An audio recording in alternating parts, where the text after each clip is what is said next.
All right, what is going on, y'all? Today we have another special game, a very special game for gaming history and for first person shooter history. And this game requires zero introduction. This is none other than Half Life.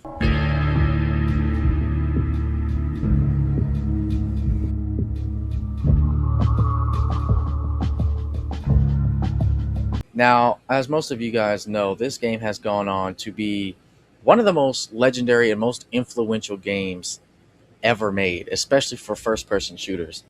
Um, and one of the aspects that made this game so unique for the time was its level design. Is how every area actually looks like a real worked in place. It looks like an actual science facility where work is being conducted. You have desks, you have computers, you have people walking around, you have break rooms, you have everything that you would see in a place like this. And this is one of the first shooters to actually give you a realistic environment like this. I'd say one of the most iconic parts about Half-Life is the opening tram ride, where you're just riding along, you see people working, you see big robots lifting up things. The tram will stop as certain robots walk by and do their job, and then it will continue. It adds to the presentation, and it is so awesome to see this, especially at the time this game came out in 1998. This was amazing to see at the time, the presentation of this game. But once you actually get to your destination on the tram, you get to see exactly why this game is such a big deal.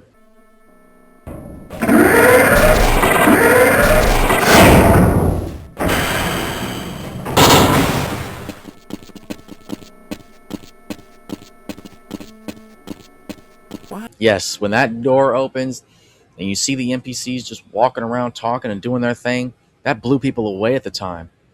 I think it's still really cool even to this day.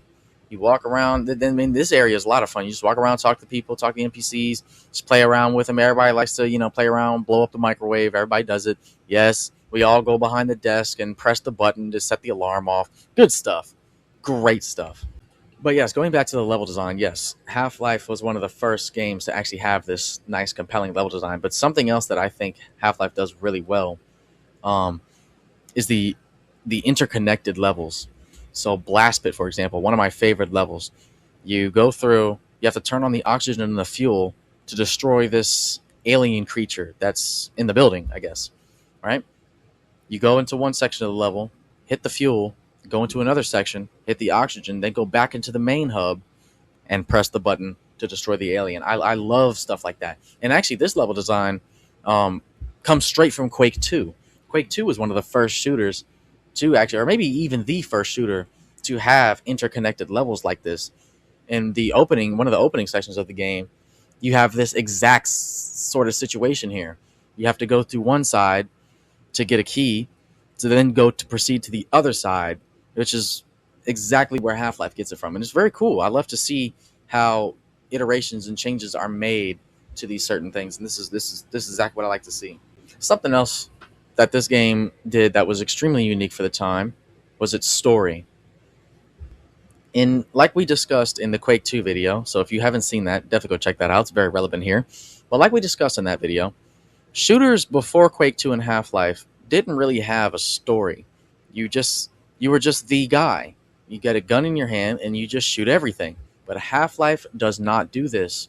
You actually have a name. You are Gordon Freeman. You're a scientist.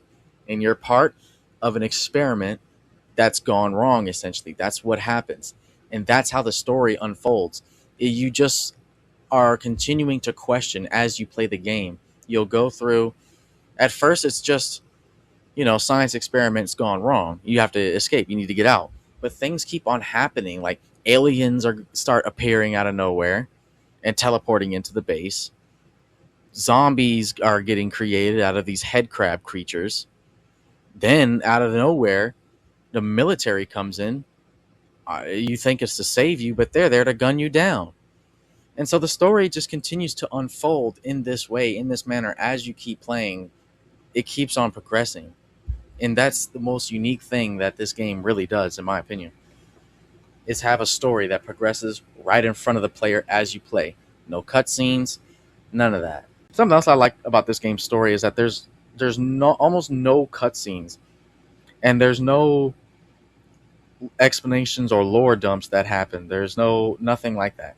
You're just everything just continue. Like I said before, everything will just happen as you progress, and eventually you come to a point in the game where there's no more military and it's just aliens, and it tells you that everything around you has just completely gone out of control, and it's amazing storytelling. Something else I want to talk about: the weapons. Now, as you guys know, I'm a sci-fi guy, so I usually like the alien weapons, but in Half-Life, they don't really offer a whole lot of unique alien weapons. But what's here is still good, and we're going to talk about it. So, what do we have? We have your MP5, and the MP5 actually has a mini grenade launcher on it, which is super useful in a lot of situations.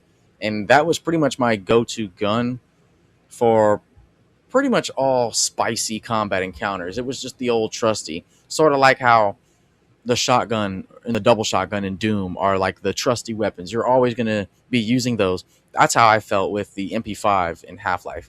It was the trusty weapon. It always had some ammo. I maybe always had a grenade or two on it, and it was just handy. It was always there when I needed it, type of weapon. Um, and then of course you get your heavy weapons. You get your rocket launcher, which I thought this was a whole lot of fun to use. You have your little laser on it, so you can kind of guide the rocket around. It's pretty cool. Though you do get your hands on some more interesting weapons. These are like your science weapons. You'll find the Tau cannon, and then there's like another one that's like it's basically the Tau cannon, but it's like a beam with a backpack. I forgot what it's called, but you know what I'm talking about. That gun's cool too.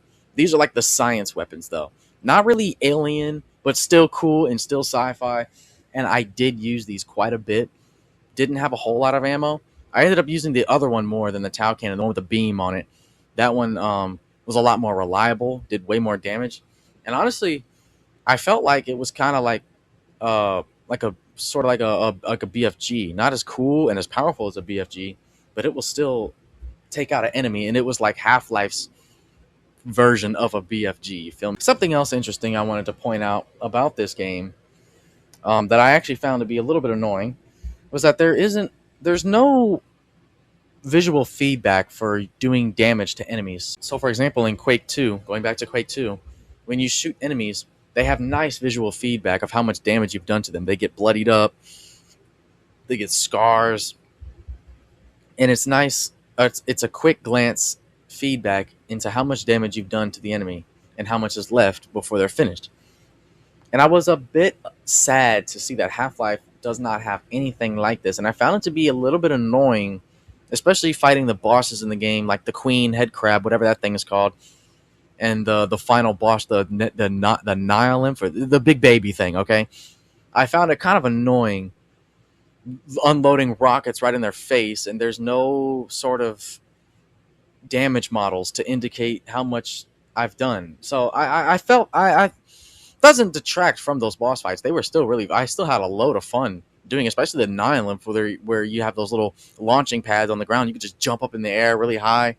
I was having a lot of fun, but I did want to point that out, though, that I thought it was interesting. Quake 2 has these really nice visual feedback indicators for doing damage to enemies, and Half-Life does not. But that doesn't make it any less of a game. I simply just wanted to point that out and thought it was interesting. But you know what Half-Life does have that Quake 2 doesn't have? Unique enemy AI. And it was one of the first games, or at least one of the first shooters to ever do this. Half-Life gives everybody unique behaviors. I think where you can see this at the most and at its peak are the military grunts. When you actually start fighting them, you can actually hear their radio chatter back and forth. And at first, me playing the game, I just thought that this was just like an aesthetic type of thing.